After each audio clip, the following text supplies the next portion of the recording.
크리스찬이라고 하는 사람들입니다. 우리말로는 성도라고 하고요. 그리스도인이라고도 하고요. 영어로는 크리스찬이다 이렇게 이야기합니다. 신앙생활을 하는 성도의 삶을 살아가다 보면 아마 애매한 질문들을 접하기도 할 겁니다. 저도 마찬가지입니다. 한마디로 대답하기가 참 애매한 질문들, 그런 질문들이 있죠. 예를 들면 이런 거죠. 하나님을 잘 믿다가 교회를 다니다가 교회를 안 다녀. 그 사람은 어떻게 되냐고. 교회를 잘 다니다가 어느 때부터 교회를 안 다녔어요. 끝까지 안 갔어. 교회를 안 갔어. 그러다 죽었어요. 그 사람은 어떻게 되죠? 그 사람은 구원을 받았을까요? 구원을 못 받았을까요? 성도가 교회는 다니는데 월요일부터 토요일까지는 죄만 지어. 하나님하고 전혀 상관없는 사람처럼 월요일부터 토요일까지는 지내요. 그리고 주일날 교회 잠깐 왔다가 또 가요. 그런 사람은 어떻게 되는 거예요? 교회를 다니는 사람이 맨날 거짓말만 해. 맨날 거짓말하고 맨날 속이고 맨날 사기치고 그래요. 교회 다니는 사람이. 그런 사람은 어떻게 돼요? 대답할 수 있습니까? 애매한 질문들이 참 많습니다. 그런데 이런 질문들을 가만히 생각해 보면 성경을 모르기 때문에 나오는 질문들입니다. 성경을 바르게 배워서 기독교를 바르게 이해할 수만 있다면 이런 질문들은 말도 안 된다는 것을 아마 알 수 있을 것 같습니다. 제가 오늘 이런 말씀으로 설교를 시작하는 이유는 나와요. 오늘 본문에 그런 내용들이 나와요. 그래서 미리 좀 짚어드려 봅니다. 지난주 설교 제목을 혹시 기억하십니까? 칭찬은 누구에게서? 하나님에게서라고 말씀을 드렸습니다. 사람에게서 칭찬을 받고 인정받기 위해서 복음을 왜곡하는 사람들이 이 시대에 있었다는 거예요. 그 시대에. 유대인들이 바로 그랬다는 거죠. 우리는 율법을 지키는 사람, 우리는 율법을 만들어낼 수도 있고 율법을 이렇게 보관하는 사람. 그러니까 우리 말을 잘 따라라, 우리를 본받아라 뭐 이런 식으로 얘기하면서 사람들의 칭찬을 받으려고 하는 유대인들이 있었다는 거죠. 그래서 그 사람들을 사도 바울은 지적합니다. 뭐라고 지적하냐면 율법을 의지하고 있다고 스스로 생각하고 또 하나님의 뜻을 안다고 스스로 믿고 있고 맹인의 길을 인도하는 자라고 스스로 칭찬하고 있고 또 어린아이 같은 사람들을 가르치는 선생이라고 자부하고 있는 그런 유대인들, 너희들은 스스로만 그렇게 믿고 있구나. 하나님도 인정하지 않고 복음과도 다른 하나님의 뜻과는 전혀 다른 일을 하고 있으면서도 너희 스스로는 그렇게 생각하고 있구나 라고 사도 바울이 이야기하면서 아니야, 그게 아니라 칭찬은 하나님에게로부터 성도 되었다는 것부터 하나님께로부터 라고 이야기를 했었습니다. 지난주에 그런 이야기를 했었죠. 그렇게 율법을 갖고 있으면서도 율법을 지키는 직분을 갖고 있는 유대인이면서도 스스로 잘못하고 스스로 복음을 왜곡하는 그런 사람들에 대해서 사도 바울은 아주 분명하게 이야기합니다. 2장 지난주 내용 중에 있는데 2장 23절 24절 제가 한번 읽어보겠습니다. 율법을 자랑하는 내가 스스로 자랑하고 있다는 말이죠. 율법을 자랑하는 내가 율법을 범함으로 하나님을 욕되게 하느냐? 기록된 바와 같이 하나님의 이름이 너희 때문에 이방인 중에서 모독을 받는도다. 아주 군더더기가 없어요. 아주 명확하게 지적합니다. 너희가 복음을 왜곡하는 것 때문에 하나님이 욕되고 있다 지금. 너희 때문에 분명합니다. 너희 때문에 하나님이 모독을 받고 있다. 분명하게 단호하게 아주 명확하게 지적해줬습니다. 유대인들이 왜 잘못한 걸까요? 하나님을 알아가고 하나님이 어떤 분인가, 하나님의 원리는 어떤 것인가를 배워가고 알아가는 일에는 전혀 힘쓰지 않고 그저 껍데기만 남아있는 율법만 강조하고 이걸 지켜야 되고 이게 애매하면 또 더 섬세한 율법들을 만들어내가지고 그런 얘기들이 있습니다. 저 아랫지방 부산에 가면 옛날에 그런 교리를 갖고 있었던 교단이 있어가지고 주일에는 일을 하면 안 된다는 율법 때문에 일을 뭐 어디 가서 뭘 사 먹어도 안 되고 돈을 써서도 안 되고 일을 하면 안 된다는 거예요. 그래서 어떤 목사님 그러시더라고요. 자기는 그 율법을 지키기 위해서 주일 아침에 교회를 갈 때 자전거를 타고 가신대요. 왜? 내가 대중교통을 이용하거나 자동차를 이용하면 그것 때문에 일하는 사람들이 생기지 않냐. 대중교통 이용하면 운전하는 사람이 일을 해야 되고 나 때문에. 말도 안 되는 얘기들을 하시더라고요. 또 율법, 유대인들이 율법을 만들어 놓은 내용들을 살펴보면요.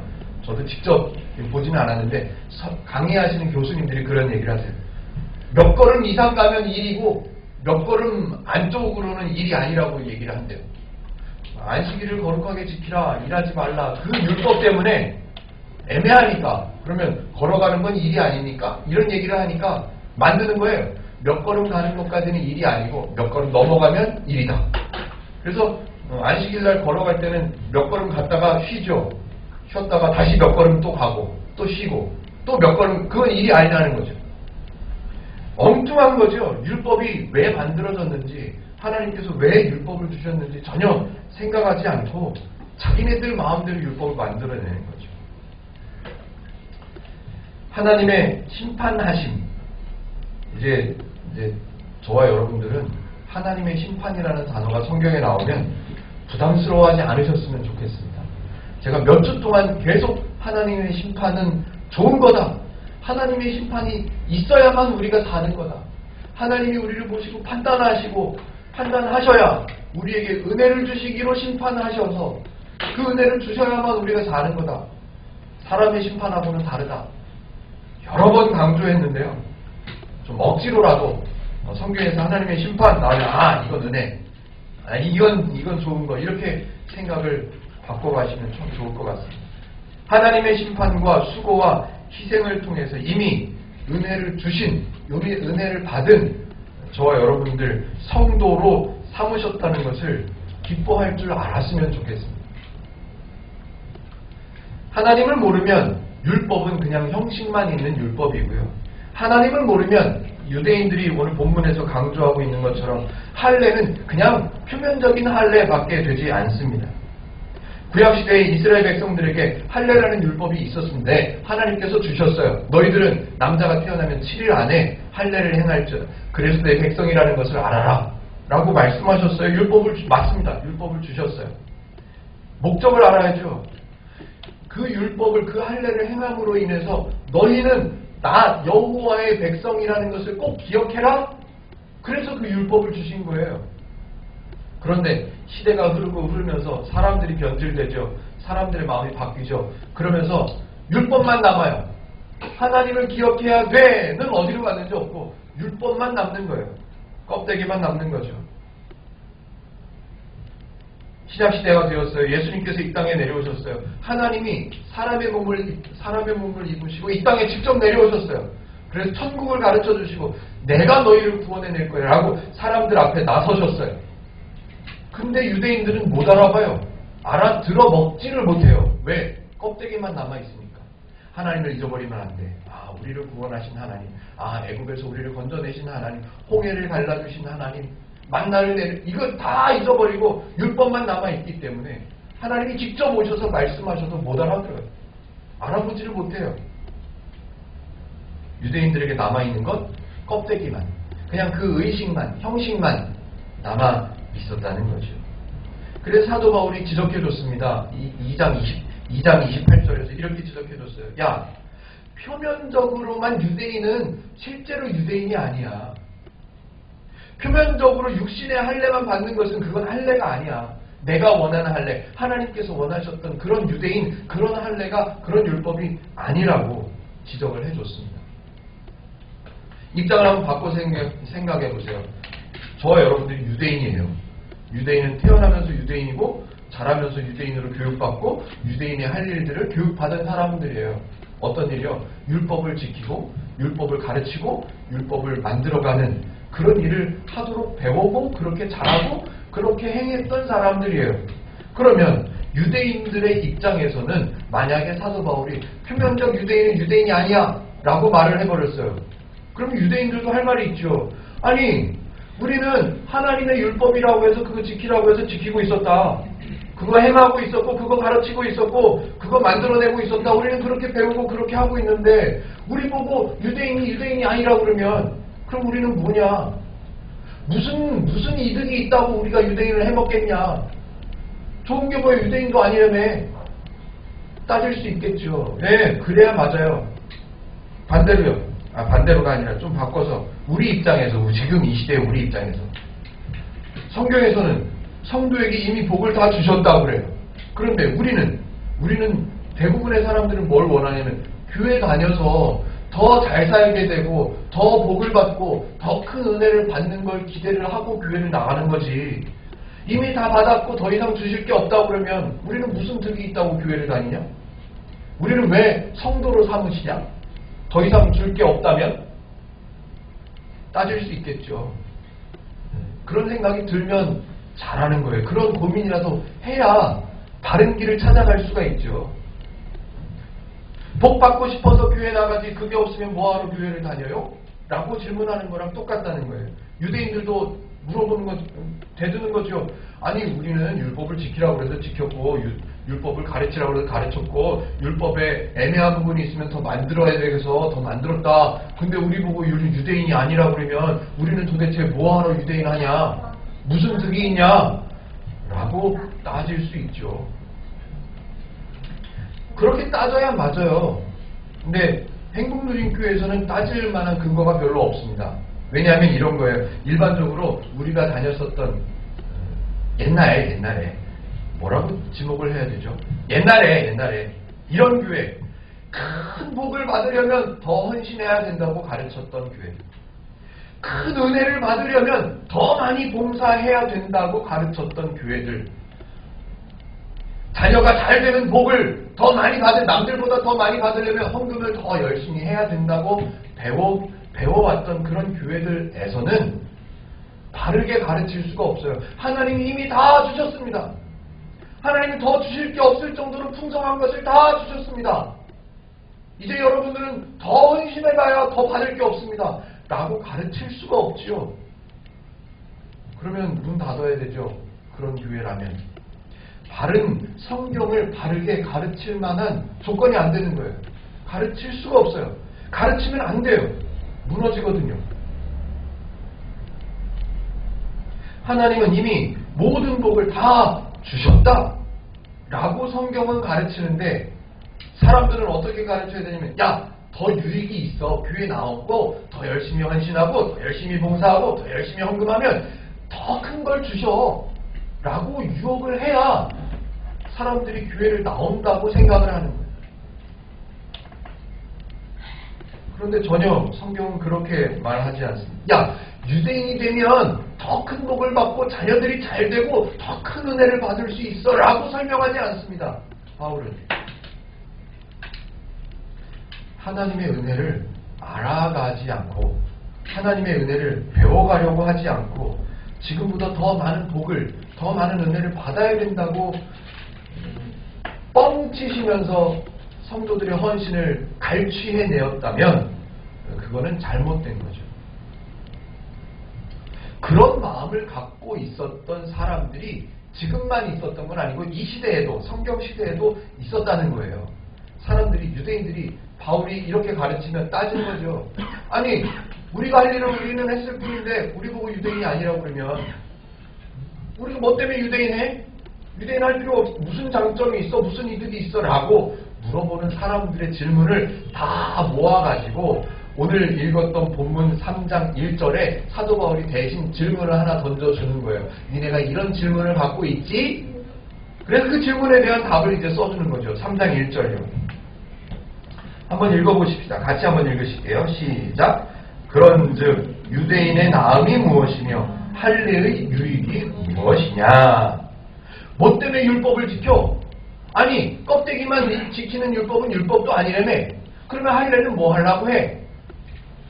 표면적인 유대인은 유대인도 아니라며. 그럼 우리가 뭐 때문에 유대인해? 라고 질문하는 사람들의 질문을 다 긁어 모아서 사도 바울이 질문을 하나 만들어 놓은 거예요. 그리고 거기에 대한 답을 이제 해줍니다. 거기에 대한 답을 하면서 하나님은 이런 분이야 라고 설명을 하죠. 질문 한번 다시 정리해보죠. 더 큰 복을 받기 위해서 성도가 되어야 되는 것이 아니라면 도대체 무슨 유익이 있어서 성도가 되어야 돼요? 라고 질문하는 거죠. 율법을 지키는 것이 의미가 없다면, 율법을 지키는 것이 유익이 없다면 왜 율법을 지켜야 돼요? 라고 질문하는 거죠. 이런 질문들이었던 거예요.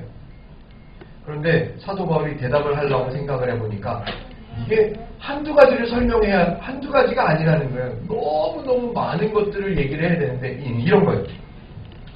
환자가 의사를 만나면 답답한 게 있죠. 의사를 만나면 의사 선생님 뭘 먹으면 좀 건강해져요? 한 방에 답을 듣고 싶은 거예요. 건강해지는 방법을 한 방에 해결하고 싶은 거예요. 환자들은, 아픈 사람들은, 건강치 못한 사람들은 한 방에. 그런데 의사 입장에서는 한두 가지를 설명해야 될 게 아니죠. 뭐 여러 가지를 설명해야죠. 이런저런 뭐 아는 게 많으니까, 필요한 것들이 많으니까. 의사가 뭐라고 대답하죠?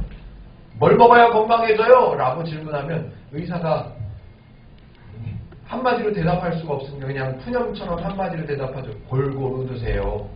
라고. 학생들이 서울대학교 수석으로 입학한 학생에게 뭘 물어보죠? 서울대학 갈 정도로 공부를 잘 하려면 어떻게 하면 돼요? 한 방에 대답을 원하죠. 한 방에.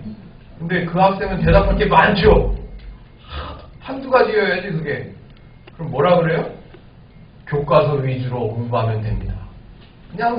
그냥 한마디로 끝내죠. 바울은 뭐라고 그럴까요? 유대인이 아니라면서요. 무슨 이득이 있어서 유대인을 해먹어요? 율법이 아니라며요. 그럼 우리는 뭐 때문에 율법을 지켜야 돼요? 무슨 유익이 있어요? 무슨 장점이 있어요? 라고 물어보니까 장점이 한두 가지여야지. 사도 바울은 그냥 한마디로 넘어갈, 한마디로 요약을 하죠. 2절에 범사에 많으니. 그냥 요 부분에 요게 좋고 저 부분에 저게 좋고 이게 아니라 범사에 많다고. 뭐가? 유익이. 율법의 유익은 범사에 많다. 하나님의 뜻, 하나님의 방법으로 주신 그 율법은 범사에 유익이 많다. 하나님의 백성이 된 유대인 자체만으로도 범사에 유익이 많다고 얘기를 해주는 거죠. 3장 2절을 한 번 더 읽어볼까요? 제가 범사에 많으니 우선은 그들이 하나님의 말씀을 맡았음이니라. 범사에 많은데 그 중에서도 가장 중요한 유익이 뭐냐면 하나님의 말씀을 맡았다는 사실. 유대인들이 하나님의 말씀, 율법을 맡고 있다는 사실. 그것이 가장 큰 유익이다. 이해를 할까요? 못할까요? 유대인들이. 이해 못하죠. 아니야, 하나님의 말씀은 지금까지 맡고 있었잖아. 내가 하나님을 의지했고 하나님의 말씀을 의지했고 하나님의 말씀을 가르쳤고 하나님의 뜻을 따랐고 이 장에서 한참 했잖아요. 스스로 그렇게 알고 있었다고요. 스스로. 그런데 바울은 다시 반복하죠. 너희는 하나님의 말씀을 맡았다는 것이 가장 큰 유익이라고. 제가 오늘 유대인에 대해서 잠깐 설명을 드려보려고 해요. 도대체 유대인이 뭔지 아세요? 유대인. 성경을 늘 봐도 잘 이스라엘 백성은 뭐고 유대인은 뭐고 헷갈리지 않으세요? 의미를 정확하게 아시나요? 오늘 제가 좀 짚어드려 보겠습니다. 이스라엘 백성은 이스라엘 백성이고 유대인은 유대인이에요. 근데 이게 다른 사람들을 명하는 건 아니고요.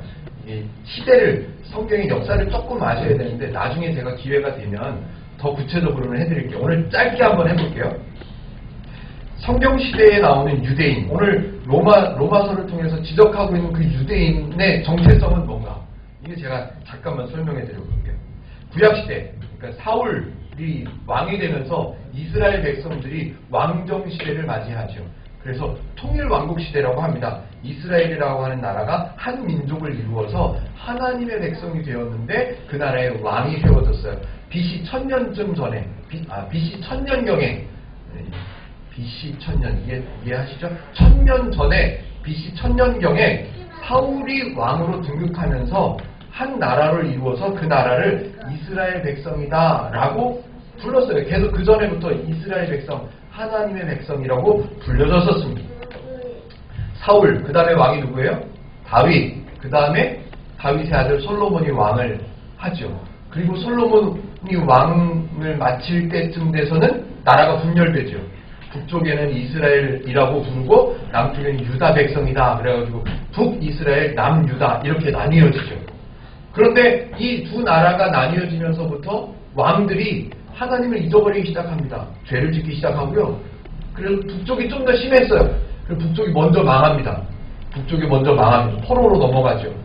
아수르라고 하는 나라에 포로로 넘어갑니다. 남쪽은 남쪽 유다 백성들은, 유다 민족들은 조금 더 버텼어요.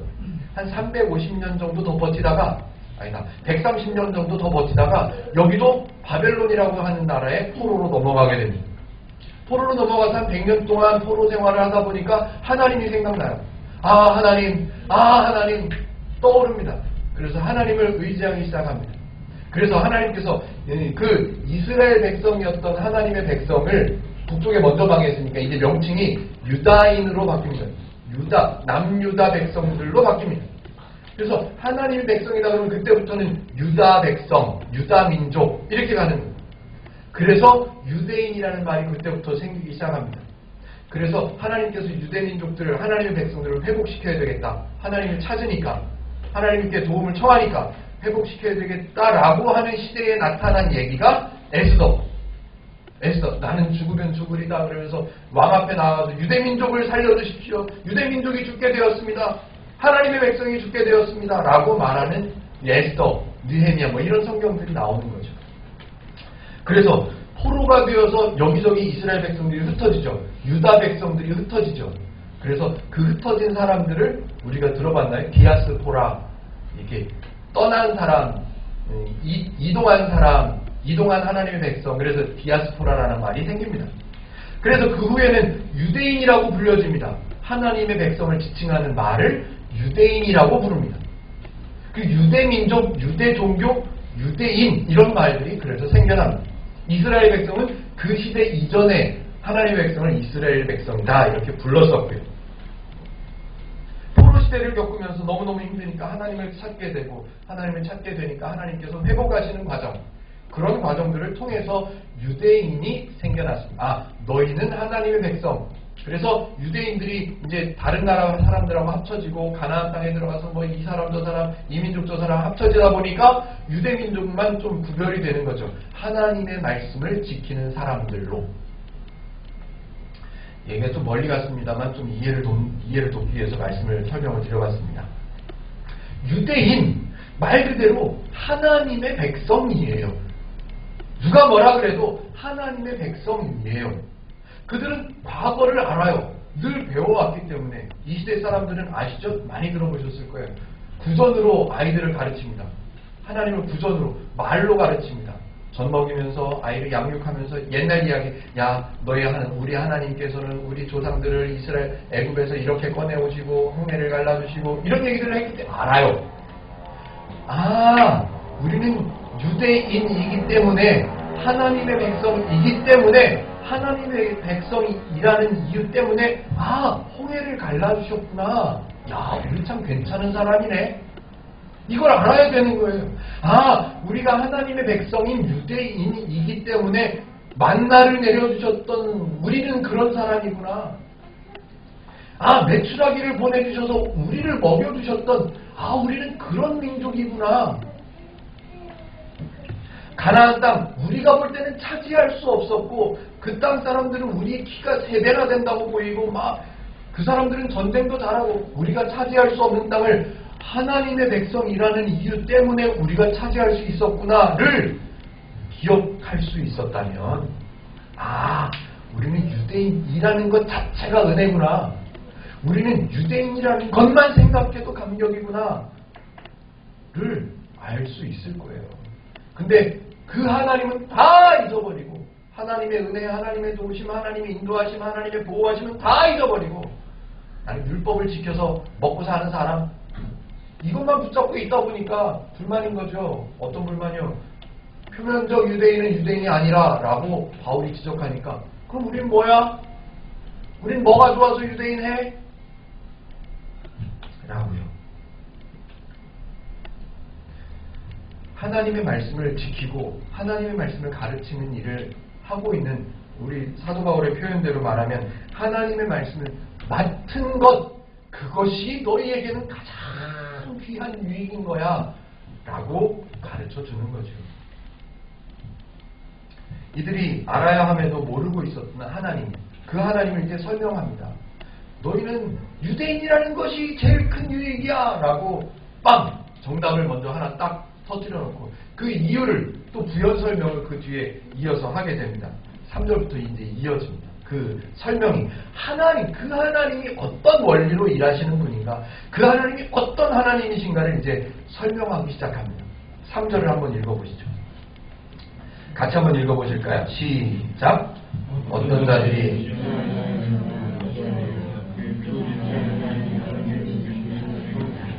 어떤 자들이 믿지 아니하였으면 어찌하려. 요 말을 오해하지 말고 들으세요. 잘 들어보세요. 여기서 로마서에서 사도 바울이 쓴 편지 안에서 어떤 자들이 라고 말하는 대상이 성도를 말하는 거예요. 안 믿는, 아예 처음부터 하나님을 모르는 사람들에게 말하는 게 아니라 하나님을 알고 배운, 믿는다고 말하는 성도라고 말하는 사람들을 대상으로 쓴 편지예요. 그러면 그 성도들 중에 이제 성도임에도 불구하고 나는 하나님 안 믿어 라고 말하는 사람이 있다. 그러면 그 믿지 아니하는, 안 믿는 그 믿지 아니함이 하나님의 미쁘심, 하나님의 사랑, 하나님의 은혜를 없애버리겠느냐? 나는 교회를 다녔었는데 나중에 이제는 교회를 안 다녀. 그래서 나는 이제 성도가 아니야. 죄인이야. 라고 말하는 사람이 있다 치자. 그러면 그 사람을 처음에는 사랑하셨다가 은혜를 주시다가 하나님 안 믿는다고 도망가 버리니까 하나님도 야 그럼 됐다 너는 땡이다 라고 하나님의 미쁘심이, 하나님의 은혜가 없어지겠느냐? 다시 말하면 사람의 원리대로 얘가 나를 좋아하니까 나도 쟤를 좋아해줘, 쟤가 나를 싫어해? 그럼 나도 끝났어? 라는 방식으로 하나님도 그러시겠느냐? 답을 써놨죠. 그 뒤에 성경의 대답, 그럴 수 없느니라. 4절이요. 그럴 수 없대요. 사람의 방식대로 사람이 나를 저 사람이 나를 좋아하니까 나도 저 사람을 좋아하는 거 있었는데 저 사람이 어느 날 갑자기 나를 배신하고 도망가. 내가 싫대. 나를 욕하고 달아나버려. 그러면 나도 저 사람을 싫어하게 되고 나도 저 사람을 배신하게 되는 내 방식처럼 하나님도 미쁘심이 패하겠느냐? 성경의 대답 뭐라고요? 그럴 수 없느니라. 기독교는요 이래서 좋은 거예요. 하나님은요 이래서 은혜의 하나님인 거예요. 기독교의 탁월함은 이런 데서 나타나는 거예요. 교회를 다니다가 나는 얼마 동안 안 다녔으니까 하나님께서 때리시겠지? 교회를 오랫동안 안 다니던 사람 가정에 목사님이 신방을 가면 뭐라 그래요? 여보세요? 그러다가 한 대 맞아요. 하나님한테 한 대 맞기 전에 돌아오세요 라고 말하죠. 협박하죠. 윽박지르죠. 하나님은 그런 분이 아니시라는 거예요. 하나님을 떠난다 치더라도 그 사람에 대한 은혜, 그 사람에 대한 마음, 그 사람에 대한 미쁘심이 없어지지 않는다는 거예요. 폐해지지 않는다는 거죠. 이게 하나님이에요. 이게 하나님이에요. 만약에 하나님도 하나님을 배신한 사람에 대해서는 하나님도 그 사람한테 배신을 때려버리셔. 그러면 은혜가 아니죠. 그러면 하나님이 하나님이 되실 수가 없는 거예요. 사람은 변하고 사람은 배신하고 사람들은 등 돌아서고 사람들은 아예 변질돼서 하나님을 잊어버린다 손치더라도 하나님은 그러실 수 없다는 거예요. 하나님은 그렇지 않으시다는 거예요. 절대로. 제가 아까 성경 여러 가지 번역본을 올려놨다고 그랬잖아요. 제가 쉬운 성경들을 한 3가지만 골라와 봤어요. 메모해 봤는데요. 3장 4절의 첫 부분을 다른 성경들은 우리가 지금 갖고 있는 성경은 그럴 수 없느니라 좀 점잖게 써놨잖아요. 공동번역 성경 절대로 그럴 수 없습니다. 이렇게 번역을 해놨고요. 현대인의 성경 결코 그렇지 않습니다. 라고 써놨고요. 우리말 성경 결코 그럴 수 없습니다. 라고 번역을 해놨어요. 하나님은 그런 분이 아니세요. 다시 돌아가 볼까요? 3절. 어떤 자들이, 성도들 중에 어떤 자들이 믿지 아니한다고 치자. 그러면 그 사람이 믿지 아니함이 하나님의 미쁘심을 패하겠느냐? 그럴 수 없다는 거예요. 아이고 내가 지난주에 교회를 한번 빼먹었는데 하나님한테 혼나겠다. 그럴 수 없다는 거예요. 하나님은 그러지 않으신다는 거예요. 왜요? 하나님이 사람을 볼 때 사람을 괜찮은 사람, 거룩해질 수 있는 능력을 소유한 사람, 하나님을 혼자서 스스로 찾아올 수 있는 능력이 있는 사람으로 생각하지를 않으세요. 기대하시는 게 없어요. 그래서 하나님이 주시기로 결정하셨어요. 그러기 때문에 그 사람이 배신해요? 그 사람이 하나님을 떠나요? 그럴 수도 있지. 그런 사람이라는 걸 내가 알고 있었지. 당연해. 그럴 수 있어. 괜찮아. 그래도 나는 너를 잊지 않는다. 라고 하시는 게 하나님이신 거예요. 절대로 그럴 수 없다. 결코 그렇지 않다. 어렸을 때 교회를 다니시다가 우리 아버지가 옛날에는 교회를 다니셨는데, 저는 만나는 사람들이 대부분 그런 말씀들 많이 하세요. 옛날에는 교회 다니면서 신학까지 하셨는데 지금은 어느 때 마음의 상처를 받고 지금은 교회도 안 다니십니다. 참 마음이 안타깝고 불안해할 게 없어요. 하나님은 버리시는 분이 아니시라니까. 그냥 기다리세요.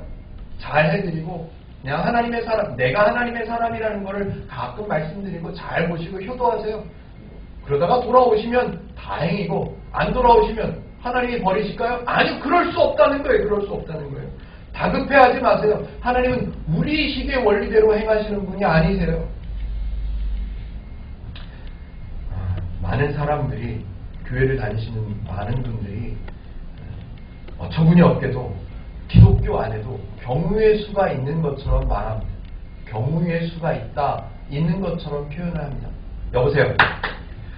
이렇게 하면, 이거 하면 하나님께서 더 큰 은혜를 주셔요. 라고 경우의 수를 이야기하기도 합니다. 이렇게 할 경우에 하나님께서 더 큰 은혜를 주실 수 있다. 여보세요. 이거 안 하면요 하나님께서 벌 주신다. 이런 경우도 이야기합니다. 이렇게 하지 않을 경우에는 하나님은 벌을 주실 수도 있는 분이다.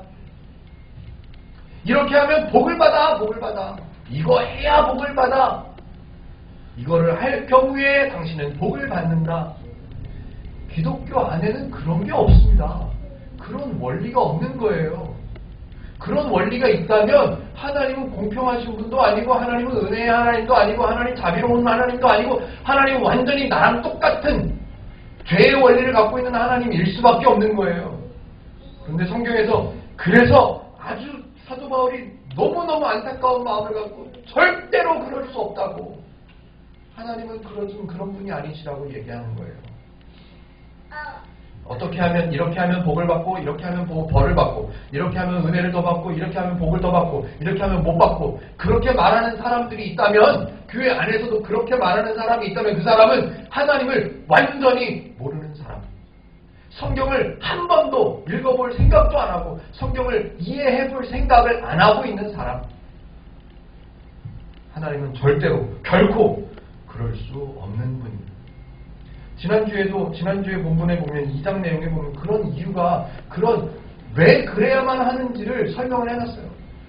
행한 대로 보응하셔. 행한 대로 보응하시면 니네는 끝장났어 벌써. 외모만 갖고 와갖고 율법만 지키려고 외모만, 사람들한테 보여지는 칭찬만 기대하고 있는 너희들은 끝났어. 벌써부터 끝났어. 근데 하나님은 너희 같은 분이 아니죠.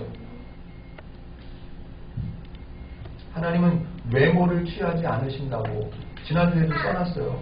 외모를 취하지 않는다는 말이 화장 안 하고 오면 너는 교회 못 들어와 이런 얘기가 아니고, 너희들이 스스로 생각하고 있는 껍데기들, 율법을 지켜야 돼, 이 율법을 안 지키면 복을 못 받아, 이 율법을 지켜야 은혜를 받아 라고 생각하는 그것들을 하나님은 외모라고 판단하시고, 그 외모를 난 보지 않는다. 이 말이 무슨 말이냐면, 네가 성도인 네가 배신해도, 나를 떠나가도, 나를 외면해도, 나를 잊어버려도 나는 너를 버리지 않겠다 라고 하는 약속이신 거죠.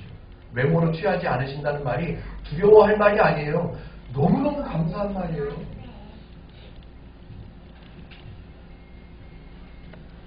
유대인들에게 하나님은 은혜를 주시려고 하십니다. 바울이 로마서를 왜 썼을까요? 유대인들 착각하고 있고 오해하고 있고 복음을 왜곡하고 있는, 그리고 스스로를 지혜롭다고 생각해서 스스로 율법을 지키는 사람이라고, 스스로 하나님의 뜻을 아는 사람이라고 오해하고 있는 그 사람들을 향해서 로마서를 왜 썼을까요? 그네들을 살리시려고. 그네들에게 은혜를 주셔야 그네들이 사니까. 야, 니네는 내 복음을 왜곡했어. 니네는 나를 오해했어. 니네는 사람들에게 나를 잘못 가르쳤어. 니네는 꽝이야. 그렇게 하고 하나님도 등을 돌려버리셨다면 로마서가 없겠죠. 근데 로마서가 있단 말이에요. 그네들이 오해하고 왜곡했음에도 불구하고 하나님은 은혜를 주셔서 패하지 않으시고, 그 믿부심을 패하지 않으시고 은혜를 주시기 위해서 로마서가 생긴 거예요. 주눅들지 마세요. 내가 지난주에 교회를 안 나왔는데. 두려워하지 마세요. 괜찮아요. 하나님을 알아가는 일에 내가 조금 손해를 본 거 이외에는 다른, 나는 벌을 받을 거야. 나는 안 돼. 나는 가능성이 없어. 하나님은 그런 분이 아니시라고. 하나님은 사람과는 정말 다릅니다. 사람이 생각하는 방식, 그 방식하고 하나님의 방식은 너무너무 달라도 너무너무 달라요. 옆에 있는 사람이 어려움을 당했어요. 옆에 있는 사람이 너무너무 힘든 일을 처했어요. 그러면 그 사람을 좋아하고 그 사람을 아끼는 사람이 옆에 가죠. 옆에 가가지고 어깨를 두들겨주면서 괜찮아, 힘내, 잘 될 거야, 나도 옆에서 응원할게. 말은 다 할 수 있어요. 위로가 될 수 있겠죠. 위로하면 좋죠. 그런데 실제로는 아무런 도움이 안 됩니다. 그냥 계속 힘들어해야 돼요. 그냥 그 어려움을 스스로 겪어 나가야 돼요. 사람이 옆에서 아무리 위로한다고 해도. 다른 면에서 설명해요. 사람이 죄인이에요. 이 사람이 누가 한 사람 예를 들으려고 그러면 참 예를 들어서 얘기했다가는 괜히 상처받을까봐 이게, 이승호라는 사람이 죄인이야. 목사가 아니라 성도도 아니라 죄인이에요. 죄인으로 살아가고 있어요. 하나님께서 그 죄인을 보시고 내가 위로해줄게. 너 조금 잘 견뎌봐. 아마 그 죄가 희미해져서 없어질지도 몰라. 그러니까 좀 잘 버텨봐 라고 말씀하시고 그냥 지켜보고만 계셨다면, 야, 너 힘내봐. 힘내서 그 죄를 이겨봐 한번. 내가 위로해줄게. 위로받아. 힘내면 네가 그 죄를 이길 수도 있어. 열심히 해봐 라고 말씀만 하시고 그냥 내버려 두셨다면 죄인이 바뀌어서 성도가 될 수 있는 가능성 아무도 없습니다. 그런데 하나님은 그런 방식으로 하지 않으시고, 야, 너 죄인이니까 잘 고생해봐, 견뎌봐, 힘내봐 라고 말씀하지 않으시고 하나님이 직접 판단하시고 끝내버리세요. 하나님은 변변하지 않으십니다. 야, 죄 안 좋아. 죄 가까이 가지 마. 죄 배우지 마. 가르쳐주지 않으세요. 야, 죄가 이거야. 죄는 멀리 해야 돼. 가르쳐주지 않으세요. 야, 이런 방법을 써봐. 저런 방법을 써봐. 방법을 제시하지 않으십니다. 야, 괜찮아질 거야. 좋아질 거야. 위로하지도 않으세요. 그냥 그 죄를 없애버리십니다. 하나님은 그렇게 일하시는 분이에요. 사람에게 기대하거나 사람에게 권면하거나 사람에게 위로하거나 그러지 않으세요. 그냥 해결해버리세요. 그런 분이 우리가 믿는 하나님이세요. 멋지지 않습니까? 이건 멋있는 거예요. 좀 더 현실적으로 말씀드려볼까요? 저 집사님이 너무너무 어려운 걸 알아. 너무너무 어려운 걸 알아서 그 집사님 대문 안에다가 10,000,000원짜리 수표를 하나 써가지고 살짝 넣어놔. 아무도 모르게. 집사님 힘들죠? 힘내요. 말로만 하는 게 아니라 그분이 100만원 때문에 힘들어하고 있다는 걸 알아. 그러면 아무 말도 안 하고 가서 1000만원짜리 하나 찔러주고, 그렇게 해결하시는 분이 하나님이세요. 야, 너 죄 때문에 힘들지? 잘 견뎌봐. 너 죄 때문에 어렵지? 힘내. 이길 수 있을 거야. 해봐 한번. 말씀하지 않으시고 죄를 없애주시는 일을 하기로 결정하십니다. 그게 심판이에요. 내용이 조금 어려워지나요? 신화학습 조금 더 한 걸음 들어가서 5절로 가겠습니다. 그러나 우리 불의가 하나님의 의를 드러나게 하면 무슨 말 하리요? 여기까지만. 5절 잘 보세요. 우리 불의가 하나님의 의를 드러나게 하면 무슨 말 하리요? 여기까지만요. 보세요. 내가 하나님을 잘 알고 있으면 내버려 두세요. 왜? 하나님께서 풍성하게 주신 은혜를 알아가고 누릴 줄 아는 사람이니까 더 이상의 것이 필요가 없어요. 내버려 두세요. 근데 내가 죄를 지었어. 내가 하나님을 잊어버렸어. 내가 죄의 결과를 받게 생겼어요. 그러면 하나님은 도와주시게 돼 있단 말이에요. 은혜를 주신단 말이에요. 그래야 사니까. 그렇다면 여기서 나오는 질문, 사람들이 하는 질문이 이런 거예요. 그러면 하나님의 의를 드러내고 하나님의 은혜를 받으려면 우리가 죄를 지으면 되겠네? 이런 질문을 만든다는 거예요. 사람들은 참 어리석죠. 내가 하나님의 은혜를 받으려면, 내가 하나님께서 주시는 선물을 받으려면 죄를 지으면 되겠구나. 내가 하나님을 떠나면 은혜를 받겠구나. 사람들은 그렇게 생각한단 말이에요. 사람들은. 예를 들어보죠. 누구를 예를 들을 수가 없어요. 저만 예를 들겠습니다. 저를 예를 들어서. 이승훈 목사가 행복누림교에서 목회를 하다가 너무너무 힘들어가지고 때려치기로 했어요. 내가 하나님을 믿어? 이렇게 고생시키는데 무슨 하나님을 믿어? 내가 목사라고요? 아이고 먹여주지도 않고 채워주지도 않으면서 무슨 목사를 나 안 해! 그렇게 하고 하나님을 떠나버렸어. 교회를 안 하고 저기 어디 멋진 데다가 돈을 빌려가지고 카페를 차려가지고 벌어먹고 살아. 내가 이러고 있으면 하나님을 잊어버리고 살면 이승호 목사는 죄의 결과를 받게 되어 있어요. 나중에 힘들어지고 상처받게 되고 아파지고 그럴 걸 하나님은 아시고 특별한 은혜를 주시기로 결정을 하시는 거예요. 특별 로또를 당첨을 되게 하든지 하여튼 힘들게 어렵게 상처받고 죄의 결과를 경험하고 있을 그때 하나님께서 특별한 은혜를 주시기로 결정하시죠. 자, 그러면 제가 이승호 목사가 하나님의 특별한 은혜를 받고 싶어서 하나님을 때려치는, 목회를 때려치는 이게 지혜로운 걸까요?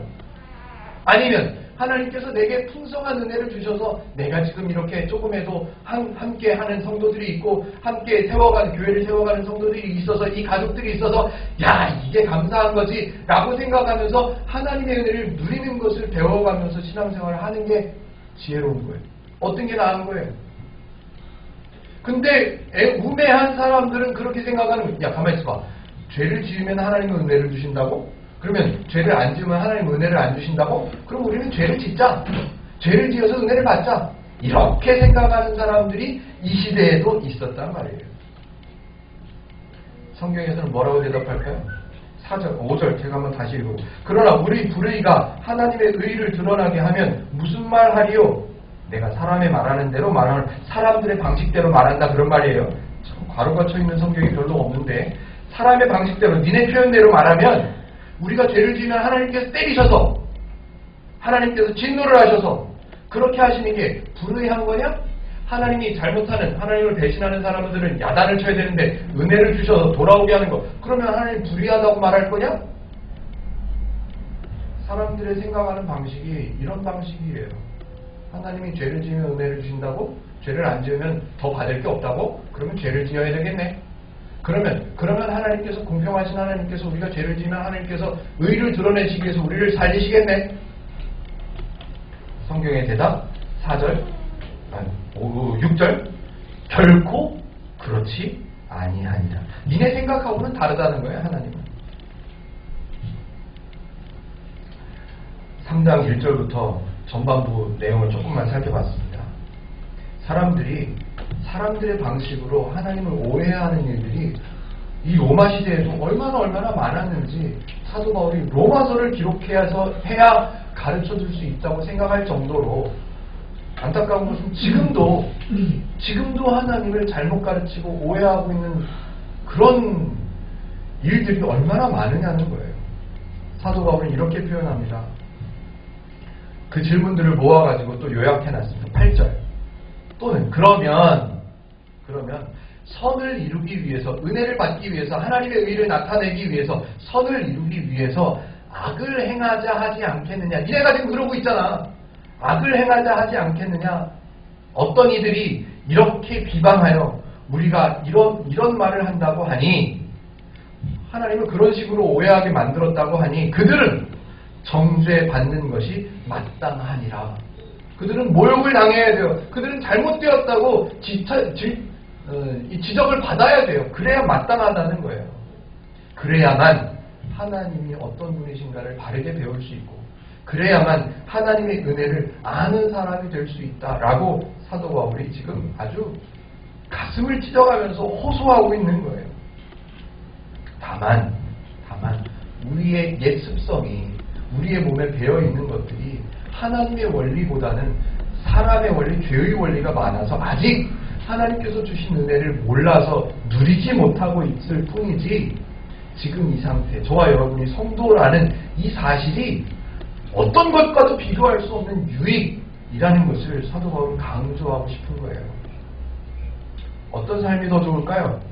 이미 모든 은혜를 받았음을 알고 그 은혜를 배워가면서 누리는 것을 넓혀가면서 사는 그런 성도의 삶이 좋을까요? 아니면 은혜를 받기 위해서 죄를 행하고 은혜를 받고 싶어서 밖에 나가고 하나님을 배신하고 주일마다 어디 딴 데 놀러다 하나님을 배울 생각은 전혀 하지 않고 성경을 읽지 않고 그러다가 한 대 맞아가지고 진짜 상처받고 어려워지고 그래서 하나님께서 은혜를 주시 어떤 게 더 좋을까요?